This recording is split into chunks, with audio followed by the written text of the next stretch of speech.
왕과 그와 함께 있는 백성들이 다 피곤하여 한 곳에 이르러 거기서 쉬니라. 압살롬의 모반을 피해서 피난을 가는 다윗과 그의 백성들에 대한 이야기가 이렇게 중간 마무리가 되고 있는데요. 상황적으로 보면요, 아직은 본격적으로 도피 생활이 시작되기도 전이었습니다. 그런데 이 사람들이 이미 피곤해져 있어요. 얼굴에는 아무 표정이 없었을 테고 또 마음에는 무슨 의욕도 없었을 것 같습니다. 이럴 때 갑자기 압살롬이 쳐들어오기라도 한다면 모든 것은 끝장나고 말겠죠. 근데 여러분, 상황은 이렇게 보여도요, 우리가 빼먹으면 안 되는 것이 하나 있습니다. 그것은 비록 다윗이 지금 큰 죄를 짓고 또 하나님께 징계를 받아서 그렇게 비참한 신세가 되었지만, 그래도 한편으로는 최선을 다해서 믿음으로 이 일에 반응하려고 애썼고요. 또 다른 한편으로는 여전히 이스라엘의 왕으로서 자기 자신이 아니라 신하들과 백성들의 안전을 위해서 할 수 있는 최선을 다했다라는 겁니다. 그러느라고 곁에 두면 훨씬 더 도움이 될 많은 사람들을 되돌려 보내려고 했고, 심지어 법궤까지도 되돌려 보냈죠. 여러분 아시겠지만 이게 참 쉬운 일이 아닙니다. 사람이 궁지에 몰리게 되면 사람은 본능적으로 자기중심이 됩니다. 자기만 생각하게 되는 거죠. 특별히 한 나라의 왕 같은 사람들은요, 늘 자기중심으로 살아왔잖아요. 그래서 누구보다도 그렇게 되기가 참 쉬운 위치에 있는 사람입니다. 물론 훌륭한 왕이라면 좀 덜하겠지만요. 그리고 그렇게 생각할 수도 있어요. 내가 살아야 나라도 산다라고 생각하면서 열일 다 팽개치고 자기만 챙길 수도 있을 겁니다. 그런데 다윗은요, 그렇게 하지를 않은 것이죠. 그런 속에서도 자기 자신을 먼저 생각하지 않았습니다. 하나님을 먼저 생각하고 또 백성들을 먼저 생각했습니다. 여러분, 그렇게 하는 것이 다윗에게 쉬웠을까요? 굉장히 힘들었을 겁니다. 갈등도 많았겠죠. 하지만 다윗은 그렇게 생각했겠죠. 그래도 이것이 하나님께서 보시기에 올바른 거다, 이것이 맞는 거다 라는 생각을 가지고 자기 본성을 꾹 누르고서 그 길로 걸어갔을 겁니다. 하지만 오히려 그랬기 때문에 다윗의 마음이 더 지치고 힘들었을 거예요. 다윗과 함께한 사람들도 마찬가지였겠죠. 그렇게 해본 사람들은 다 압니다. 하나님의 뜻을 따르고 책임을 다한다고 해서 마음이 막 신나고 즐겁고 가볍고 그런 건 아닙니다. 하지만 여러분, 그럼에도 불구하고 그때 누가 보고 있습니까? 하나님이 보고 계세요. 또 누가 이걸 기뻐하십니까? 하나님이 기뻐하고 계십니다. 그래서 이런 사람들, 이런 방식으로 살아가는 사람들은요, 뒤를 기대할 수가 있어요. 왜요? 하나님을 위해서, 또 자기 이웃들을 위해서 이미 뿌려놓은 선한 씨앗들이 있기 때문에 그런 거죠. 심지어 하나님의 징계를 받을 때도요, 하나님께서는 이런 사람들의 편을 들어 주십니다. 오늘 이 아침에 하나님의 마음을 헤아리고 또 그 마음에 자신을 맞춰가려고 손해볼 줄 알고 또 쉬운 길도 어렵게 갈 줄 아는 그런 이 세상의 모든 아름다운 성도들에게 우리 주님의 크신 위로와 복이 임하기를 축원합니다. 자, 그렇게 다윗이 이제 피난을 가는 동안에 압살롬은 고무도 당당하게 예루살렘을 입성을 하게 됩니다. 예루살렘은 지금 무주공산이죠. 깃발만 누가 딱 꽂으면 자기 땅이 되는 그런 상태였습니다. 당연히 압살롬은 무혈 입성을 하게 됐고요. 자, 이걸 압살롬 쪽에서 바라보게 되면 이건 최고의 영광이고 가장 완전한 승리입니다. 뭘 보아도 그렇죠. 하지만 여러분, 정말로 이긴 것은 압살롬이 아니라 다윗이라는 사실을 아십니까? 다윗이 왜 도망갔죠? 이유는 두 가지였어요. 첫째, 자기를 따르는 신하들의 목숨을 지켜주고, 또 자기와 자기 아들이 싸울 때 피치 못하게 위험에 처해지고 목숨을 잃게 될지도 모를 백성들의 안전을 도모하기 위해서 도망간 겁니다. 그런데 이렇게 압살롬이 예루살렘으로 들어오게 되니까 누구의 목적이 이루어진 겁니까? 압살롬의 목적이 이루어진 것 같지만 실제로는 다윗이 원하던 일이 그대로 이루어진 것입니다. 하나님도 기뻐하셨겠지요? 그렇죠? 아우, 내 새끼 잘하고 있다, 이렇게 말씀해 주셨을 것 같아요. 그런데 그렇게 압살롬이 예루살렘에 도착하자마자 이 다윗의 친구 후세가 압살롬을 환영합니다. 왕이여 만세! 왕이여 만세라고 하면서 말이죠. 당연히 압살롬은 후세를 믿지 않았죠. 그래서 다윗을 네 친구다 라고 이렇게 격하면서, 야 후세야, 이게 네가 네 친구에게 신의를 지키는 방식이냐? 너는 왜 네 친구 따라가지 않았냐? 라고 자극을 해요. 발끈해서 자기 본심을 드러내게 하려는 속셈이었죠.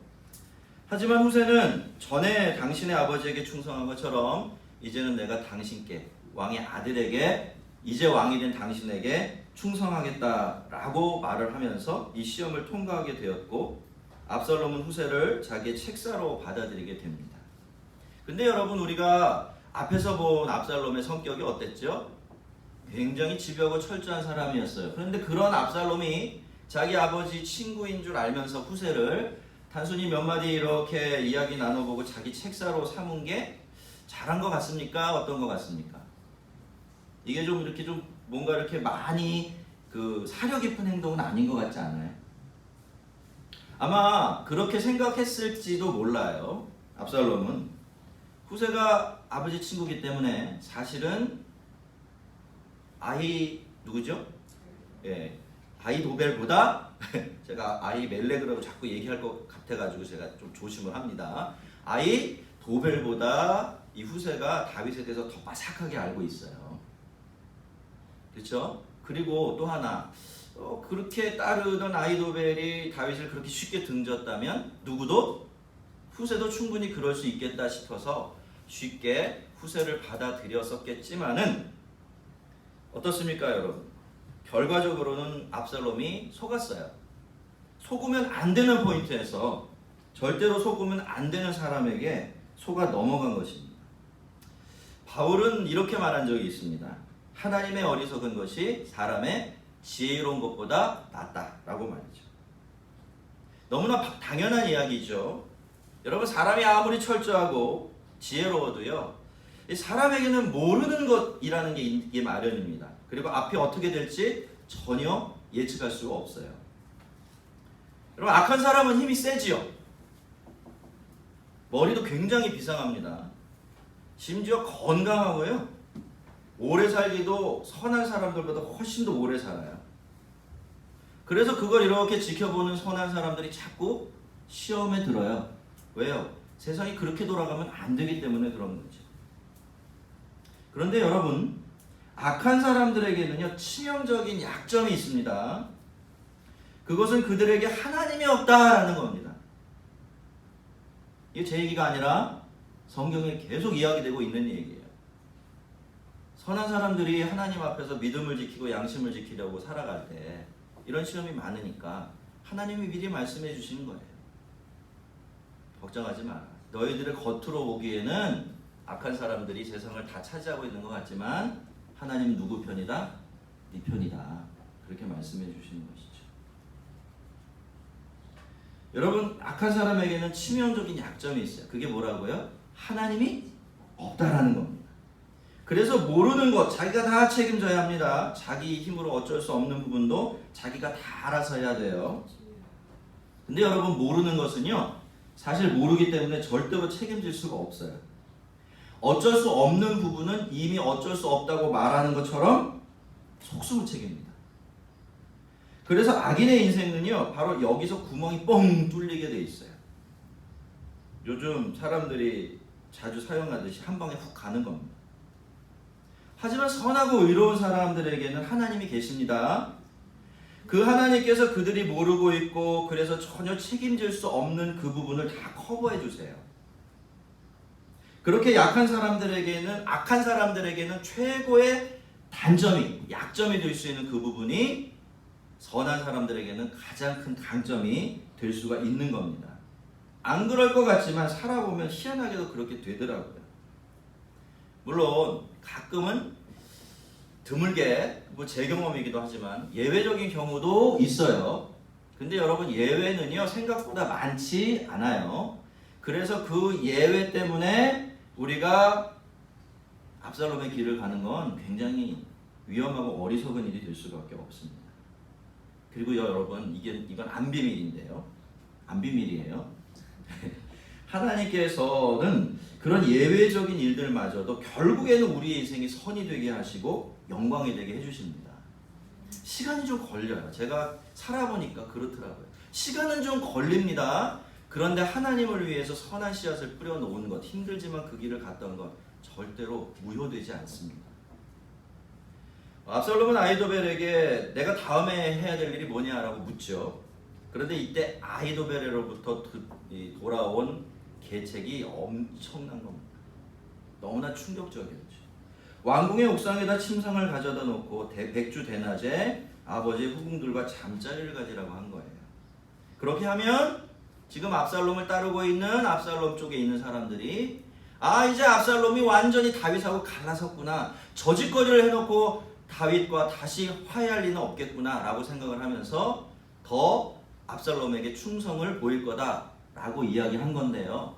사실 지금 이 아히도벨이 제시하고 있는 방식은요, 이방 나라들에서는 아주 흔히 이루어지고 있는 일이었어요. A라는 나라가 B라는 나라를 침략해서 이렇게 점령을 하게 되면요, 똑같은 일을 A라는 나라의 왕들이 했어요. 그게 무슨 뜻인 줄 아십니까? 이런 뜻이에요.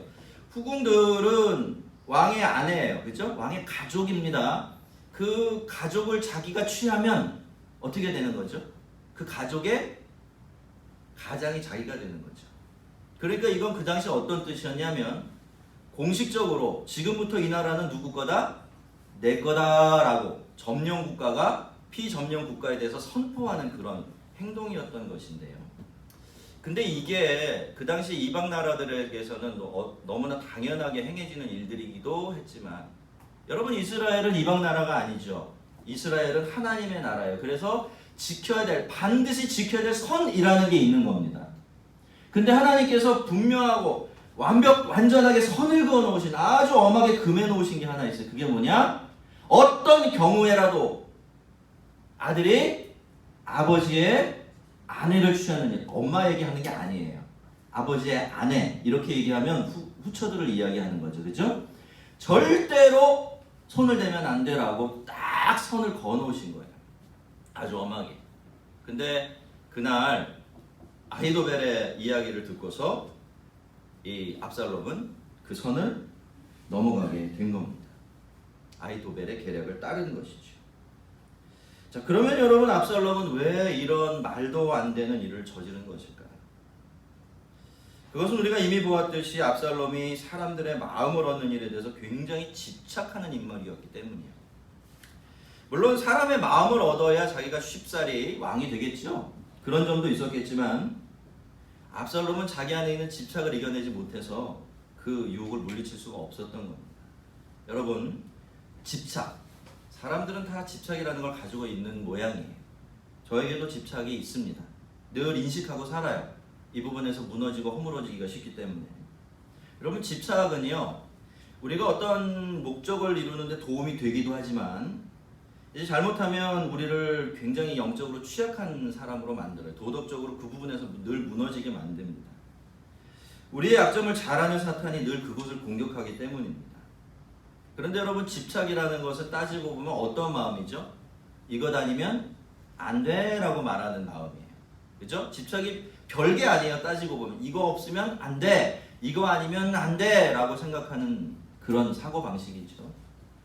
그렇기 때문에 여러분, 집착에는요, 믿음이 특효약이에요. 우리의 마음속에 한켠에서는 그렇게 이야기해요. 집착이라는 놈이 이거 아니면 안 돼 라고 말해요. 반대편에서는 우리 믿음이 뭐라고 말합니까? 하지만 하나님이 다 알아서 해주실 거야 라고 말해요. 이것을 진짜로 믿을 수 있으면 사실 집착은 그리 이겨내기 어려운 시험거리도 안 됩니다. 여러분 늘 두 가지를 우리는 비교하죠. 여러 개를 비교하며 살아요. 근데 그 중에서 우리가 선택하는 것이 늘 중요한 것이 아니죠. 우리가 집착하는 걸 선택하기가 되게 쉽습니다. 근데 그렇게 집착하는 것을 선택하고 나면 그게 나중에 우리를 유익하게 하지 않는 거예요. 그래서 우리에게 믿음이 있다는 건 참 고마운 일입니다. 여러분 우리 마음에 이것 아니면 안 돼 라는 마음이 생길 때마다 어떻게 생각하면 좋을까요? 하지만 하나님께서 알아서 해주시지 라고 스스로한테 말해주세요. 해주실까요? 안 해주실까요? 정말입니까? 불안하시죠? 맡기면 해주세요. 맡기면. 안 맡기니까 안 해주시는 겁니다. 그런데 이거는 이제 압살롬의 마음속에서 일어난 일들이고요. 16장 23절은요. 이 이야기를 마무리하면서 이런 평가를 내려요. 그때의 아히도벨이 베푸는 계략은 사람이 하나님께 물어서 받은 말씀과 같은 것이라. 아히도벨의 영향력은요. 그래서 아히도벨의 모든 계략은 다윗에게나 압살롬에게나 그같이 여겨졌더라. 이렇게 말해요. 여러분 그 당시에 아히도벨의 영향력은 가히 절대적이었던 거예요. 이 사람이 무슨 대책을 내놓으면 다 통해요. 소기의 목적을 다 이루는 겁니다. 마치 하나님께서 직통계시를 내려서 그걸 받아가지고 전달해 주는 것처럼 그렇게 틀림없이 성공적인 방식만 내놓던 거죠. 그러니까 아히도벨이 얼마나 지혜로운 인물이었는지 알 수 있는데, 그래서 다윗은 사실은 아히도벨을 굉장히 두려워했던 것 같고 압살롬도 아히도벨의 말을 덮어놓고 신뢰하게 되었던 것 같습니다. 그런데 바로 이것이 압살롬에게는 큰 화근이 되었습니다. 제가 학부 때 전공이 상경계열 무역학을 전공을 했거든요. 그래서 제가 뭘 전공이 뭐냐고 물어보면 무역학이라고 이렇게 대답을 하면 뭐 복음을 밀수하려고 그러냐 이렇게 얘기를 많이 들었는데요. 그래서 그런지 제가 좀 이제 경제에 대해서 아주 얄팍한 관심을 좀 갖고 있습니다. 종종 이제 유튜브를 찾아서 이렇게 듣곤 하는데요. 이게 제가 주식 투자를 하는 건 아니지만 거의 대부분의 경제학 강의들이 주식 투자를 위해서 그 배경 지식으로 이렇게 제공되고 있어요. 근데 그 이야기를 시작하는 앞에 늘 까만 화면에 하얀 글씨로 눈에 딱 띄게 쓰여지는 말들이 있습니다. 말은 그럴듯한데 그걸 다 정리하면 이런 말이 돼요. 본 방송은 그저 참고만 하셔라. 우리는 책임이 없다. 투자에 대한 선택은 본인이 하시고 책임도 본인이 지시라. 늘 그렇게 이야기를 해요. 성도 여러분, 그렇죠? 그렇습니다. 여러분, 사람은 절대적으로 옳을 수가 없습니다. 절대로 그렇습니다. 그래서 어떤 사람을 그렇다라고 믿게 되는 순간 그 사람이 나에게는 제일 위험한 사람이 돼요. 그런데 그게 다른 사람만 그런 것이 아니라 우리 자신도 그렇습니다. 여러분, 이 세상의 모든 주장들과 생각들, 이론과 방법들, 이런 것들 중에 절대적인 것은 없습니다. 그 모든 것들은 그저 참고사항들일 뿐이에요.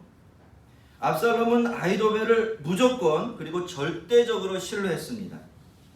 그래서 뭘 빼먹었습니까? 자기 스스로 생각하고 판단하는 일을 빼먹은 겁니다. 그래서 넘으면 안 되는 삶을 그냥 넘어가 버리게 된 것이죠. 스스로 책임질 수 없는 선택을 한 것입니다. 여러분, 압살롬의 패착이 무엇입니까? 그가 아히도벨의 의견을 점검해 보지 않았다는 겁니다. 여러분, 어떤 사람의 말을 듣고 그대로 했어요. 그러면 그 사람이 그 선택에 대해서 책임을 져줍니까? 우리가 혹해서 사탄의 계략에 넘어가요. 그러면 뒷일은 사탄이 다 알아서 책임져 주든가요? 그렇지 않죠? 누가 뭘 해서 그 일을 했다고 하더라도 그 일에 따르는 뒷감당은 누가 하게 돼 있는 거예요? 사실 우리 자신이 하게 돼 있는 거죠. 여러분, 항상 좋아하는 것이, 좋아 보이는 것이 여러분의 눈앞에 딱 놓여져 있을 때는요, 그걸 하나님의 말씀이라는 거름망에 한번 걸러보세요. 사실 제 경험에 따르면 너무 좋은 것, 그래서 내가 바라던 그것이다 라고 말할 수 있는 그런 것들 중에는 하나님의 뜻이 아닌 것이 대다수입니다. 그게 아히도벨의 계략이 되는 거예요. 독이든 사과가 되는 겁니다. 자, 그런데 아히도벨은 이렇게 자기 마음대로 일이 하나가 되니까 내친김에 한 걸음 더 나가요. 아히도벨은 가능한 한 빨리 다윗을 제거해야 된다라고 판단을 합니다. 그래서 압살롬에게 자기가 12,000명의 정예병을 택해서 오늘 밤에 다윗을 추적해 갈 테니까 나에게 그걸 허락해 달라고 이야기를 하죠. 거리를 두고서 계속해서 추격해 가다 보면 다윗이 이미 빠져버릴 텐데 그때 슬쩍 겁을 주면 그게 다윗이든 백성이든 간에 혼비백산에서 달아나게 될 거다. 그러면 내가 치고 들어가서 딱 한 사람 다윗만 죽이겠다. 그렇게 되면 백성들은 하나도 다치지 않고 그래서 그들의 마음까지 얻게 될 게 아니냐, 이런 제안을 한 겁니다. 여러분 어떻습니까? 기가 막히지 않습니까? 정말 빈틈이 없는 계획입니다. 상황 판단도 완벽하고요. 찾아낸 방법도 완벽한 방법이죠. 그대로 실행하기만 하면 절대로 실패할 이유가 없는 그런 계책을 내어놓은 겁니다. 그런데 여러분, 이상하게도요, 이번에는 압살롬이 아히도벨의 말을 그대로 받아들이질 않아요. 그 대신 후세를 불러서 후세의 의견도 한번 들어보자, 그렇게 이야기합니다.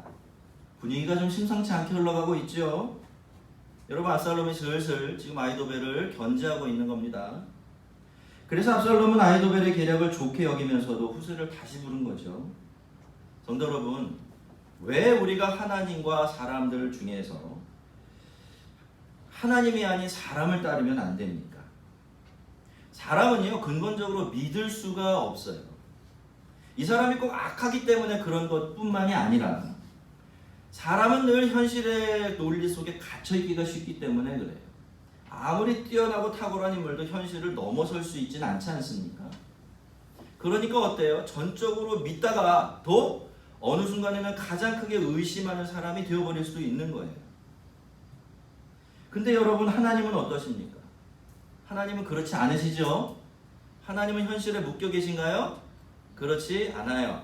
하나님은 그 현실을 쥐고 흔드시는 분이십니다. 하나님의 뜻대로 현실을 이끌어 가시고 이루어 가시는 분이세요. 그러니까 우리는 어떻게 해야 된다? 사람이 아니라 하나님을 따라야 된다는 겁니다. 사람과 하나님 중에 한 편을 선택해야 될 때는 지금 당장은 어떻게 보일지 몰라도 눈 질끈 감고서 누구를? 그쵸, 사람이 아니라 하나님을 선택을 해야 되는 겁니다. 후세는 당연히 아히도벨의 의견에 반대했죠. 후세는 먼저 다윗과 그 부하들에 대한 압살롬의 두려움을 자극을 했습니다. 다윗과 그의 부하들이 모두 용사, 그러니까 전쟁의 달인이라는 점을 부각시켰고요. 그리고는 그런 그들이 지금 새끼를 빼앗긴 곰처럼 흥분해 있을 것이다 라고 말해요. 어휴, 그 엄청난 용사들이, 그죠? 그렇게 막 흥분해 있고 화가 나 있는데 어디 함부로 대들겠습니까?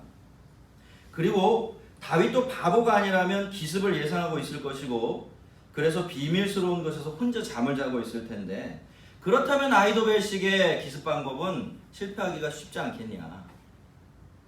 만약에 그렇게 기습 장천을 벌이는 통에 우리 편들 중 몇 명이라도 죽게 되어지면 그 소식들을 우리 편 병사들이 다 듣게 될 텐데, 이미 다윗의 용사들이 얼마나 탁월한 전사들인지를 알고 있던 그들이 그 소리를 들으면 얼마나 낙심하겠느냐, 겁을 내겠느냐. 그들의, 그리고 압살롬의 불안함을 또 자극한 것입니다. 자, 그렇게 후세는 이 압살롬과 사람들의 마음을 뒤흔들어 놓은 다음에 이제 자기의 계획을 이야기하죠. 아히도벨의 말대로 소규모 기습작전 벌일 게 아니라 아예 동원 가능한 병사들을 총동원해서 다윗 쪽 사람들이 아무도 빠져나가지 못하게 완전하게 포위해버린 다음에 일거에 소탕해버리자 라는 작전을 제시한 거죠. 섬으로 숨어들게 되면 어떻게 하면 돼요? 사람 많으니까 그냥 으쌰으쌰 밀어버리면 무너지지 않겠냐? 아무 문제 없을 거다. 그렇게 이야기를 합니다. 성도 여러분, 여러분들이 보시기에는 어떠세요? 작전만 놓고 한번 보세요. 아히도벨과 후세 둘 중에서 어떤 사람의 계략이 더 그럴듯해요? 사실 판단하기가 그리 쉬운 일은 아니에요. 그렇죠? 전쟁이라는 게 그래요. A를 선택하고 B를 선택할 수가 있어요. 근데 A도 장점이 있고 B도 장점이 있고 A도 단점이 있고 B도 단점이 있는 거예요.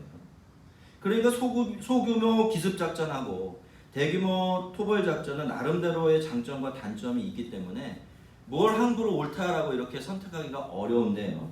자, 그런데 우리가 고려해야 될 하나의 상황이 있어요. 그게 뭐냐면 지금 그렇게 이 사람들이 옥신각신 하는 동안에도 다윗은 어떻게 하고 있어요? 도망치고 있는 거예요. 그렇죠? 압살롬의 손아귀에서 점점 더 멀어지고 있는 겁니다. 그러니 이런 상황에서는 정말 중요한 게 뭐죠? 시간이에요. 시간. 이 작전의 신속성, 이게 굉장히 중요한 겁니다. 그렇게 보면 아히도벨하고, 그죠? 예, 후세하고 둘 중에 누가 더 좋은 작전 내놓은 거죠? 아히도벨. 이 작전을 내놓은 거죠. 그런데 이상해요, 여러분. 이 부분에서부터 벌써 냄새가 나기 시작을 하는데요. 이미 아히도벨의 계략을 좋다라고 평가를 내린 압살롬은 물론이고 그들과 함께 있었던 그 모든 장수급에, 그죠? 그 참모급에 속하는 모든 사람들이 이구동성으로 어떻게 합니까? 예, 후세가 맞다. 후세 계획이 더 좋다. 이렇게 하면서 그쪽 편으로 기울어 버립니다. 우리가 오래된 전쟁 영화를 보면요, 종종 그런 장면이 나와요. 지금 나라의 운명을 걸고 싸우고 있는데요, 장수라는 사람들이 모여서 서로 싸워요. 자기가 더 많은 공 세우고 다른 장수들이 공 세우지 못하도록 치열하게 머리를 맞대고 피 터지게 싸웁니다. 그러다가 실제로 전쟁을 망치고 나라를 빼앗기기도 하죠. 성도 여러분, 이것이 과연 상상력으로 꾸며낸 가상의 스토리일 뿐일까요? 그렇지 않죠, 여러분. 이게 현실이에요. 우리나라의 정치판을 보면 그걸 알 수가 있습니다. 여러분, 안타깝게도 이 나라의 정치가들 중에서는 정말로 나라 걱정하는 사람들이 너무나도 적습니다. 나머지는 전부 다 자기 자리, 자기 이익 챙길 생각만 하고 있어요. 그럴 수만 있다면 나라에 어떻게 되든 나랑 아무런 상관이 없다라고 생각하는 것처럼 그렇게 행동을 하고 있어요. 압살롬과 주변에 있었던 사람들은요, 왜 그가 가진 그 막강한 영향력에도 불구하고 아히도벨이 아니라 후세를 편들었을까요? 아이러니하게도 그것은 바로 그가 가진 영향력이 너무나 컸기 때문입니다. 점점 더 커져만 가는 그 영향력을 견제하려고 그런 거죠. 그래야 나중에 이 반란이 잠잠해졌을 때 자기 포션이, 자기가 차지할 몫이 커질 수밖에 없기 때문입니다. 그래서 그들은 한 목소리로 후세의 계략이 더 좋다라고 후세의 손을 들어준 것입니다. 17장 23절로 가보면 결국 그 일 때문에 아히도벨은 낙향을 하게 되고요. 거기서 그 스스로 목숨을 끊게 됩니다. 여러분, 아히도벨이 그저 자기 의견 하나 무시당했다고 이런 선택을 했을 리가 없어요. 그죠? 아히도벨이 얼마나 치밀한 인물인데 그런 선택을 했겠습니까? 아히도벨은 그날 알게 된 거예요. 아, 이 반란은 누가 이기든지 나는 죽게 돼 있는 거구나. 나는 반란에 참가해서 다윗에게 반기를 들었기 때문에 죽을 것이고, 지금 이렇게 이기심으로 똘똘 뭉쳐있는 이 정치판에서 나는 살아남을 길이 없겠구나라는 것을 직감하게 된 것이죠. 그럼 나중에 부끄러운 일 당하더니 차라리 명예롭게 스스로 목숨을 끊자, 이런 선택을 하게 된 것입니다. 자, 근데요, 여러분, 이것은요, 눈에 보이게 세상의 표면에서 진행되는 사람들끼리의 이야기를 제가 정리해 드린 거고요. 진짜 이야기, 이 이야기의 진짜 이야기는 따로 있습니다. 14절 마지막 부분으로 한번 가보세요. 7장. 거기는 이렇게 짧게 이 모든 일의 결론을 적고 있어요. 어떻게 돼 있죠? 이는 여호와께서 압살롬에게 화를 내리려 하사 아히도벨의 모든 계략을 물리치라고 명령하셨습니다. 누가 보아도 아히도벨의 계략이 훨씬 더 좋아요. 그런데도 아히도벨의 계략은 거절되었고 후세의 계략은 받아들여졌습니다. 그렇다면 일이 왜 이렇게 되었을까요? 그저 정치 논리 때문이었습니까? 아니면 우연히 이렇게 된 건가요? 아니죠. 답은요, 하나님께서 압살롬에게 화를 내리려 하사 아히도벨의 좋은 계략을, 하나님도 그렇게 생각하시는 거잖아요, 물리치라고 온 세상을 향해서 명령하셨기 때문에 그런 겁니다. 가장 큰 원인은 압살롬 자신에게 있었던 거죠. 그간의 압살롬은 정말 많은 잘못을 저질렀습니다. 그죠? 우리가 쭉 살펴봤는데. 근데 단 한 번도 조금이라도 회개한 적이 없어요. 그리고 이번에는 하나님 앞에서 선을 넘어도 너무 훅 넘어가 버린 거죠. 그래서 하나님께서는 그에게 벌을 내리기로 하신 것입니다. 물론 아이도벨에게도 벌을 주기로 하셨던 것이고요.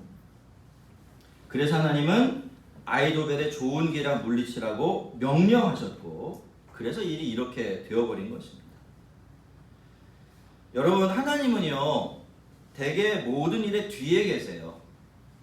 그래서 뒤에 하나님이 계시다는 것을 알아볼 수 있는 사람들이 좀처럼 없어요. 근데 여러분, 하나님이 모든 일의 뒤에 계신다고 해서 하나님의 역할이 보조적인 것이냐면 그게 아니에요. 하나님은요 이 세상의 모든 것들, 모든 사람들, 모든 일들을 향해서 들리지 않는 목소리로 명령하시는 분이십니다. 애초에 이 세상이 어떻게 생겨났습니까? 하나님께서 없는 것들을 향해서 있으라라고 명령하셨을 때 그 있으라라는 짧은 한마디 명령을 듣고 이 세상에 아무것도 없는 것들이 다 있게 되어졌죠. 그리고 그 들리지 않고 보이지 않는 그 말씀이 지금도 그 말씀으로 만들어낸 있는 것들을 다 붙들어주고 있습니다. 여러분, 오늘 우리가 본문 속에서 보았듯이 사람들은 저마다 자기가 옳다고 생각하는 것을 선택해요. 자기의 유리한 방향으로 움직여갑니다. 그것이 겉으로 보여주는 이 세상의 모습이 맞죠?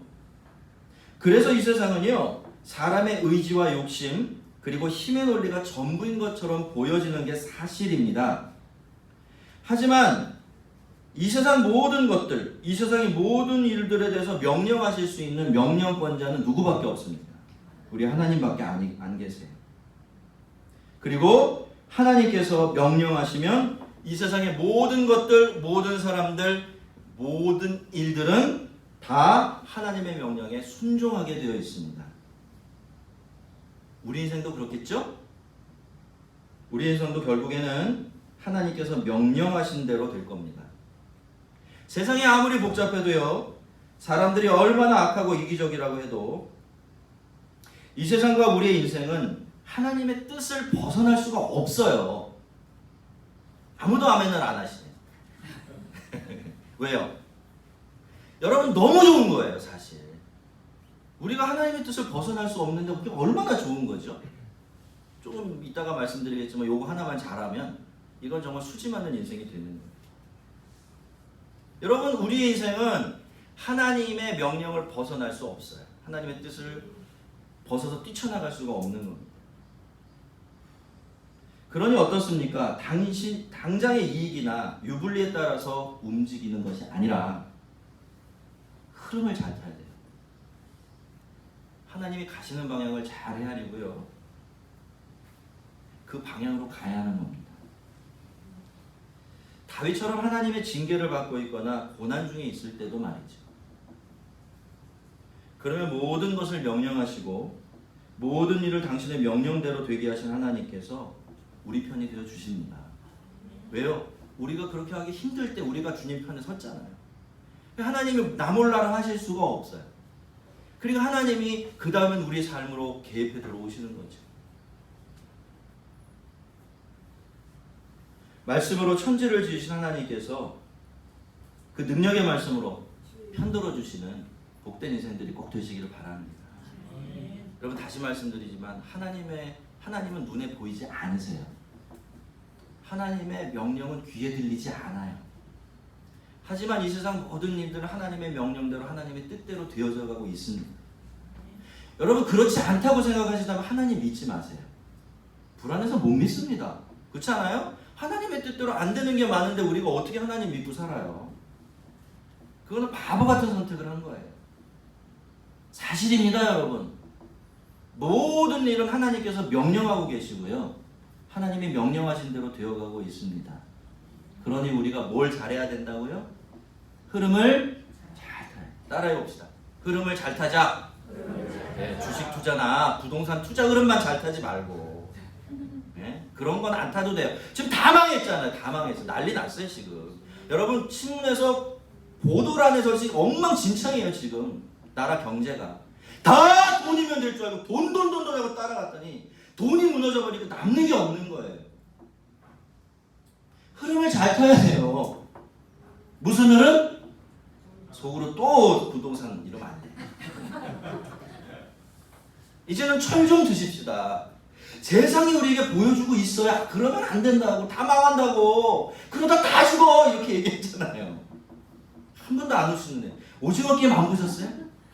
너무 유명한 대사인데 그러다 다 죽어 그랬잖아. 그 주인공 할아버지가. 여러분 세상이 이제 우리에게 신음소리를 들려주고 있어. 나 따라오면 안 돼 라고 말이죠. 흐름을 잘 타십시오. 어떤 흐름? 하나님의 흐름. 힘들고 어려운 상황이 계실 거예요. 그러나 그럼에도 불구하고 눈 질끈 감고 하나님이 끌고 가시는 대로 한번 가보세요. 절대로 안 망합니다. 더 잘 돼요. 믿습니까? 모든 일을 하나님의 명령대로 행해 가시는 하나님의 선하신 손길 안에서 매일매일의 삶을 아름답게 살아가는 여러분 되시기를 주의 이름으로 축원합니다. 기도하겠습니다.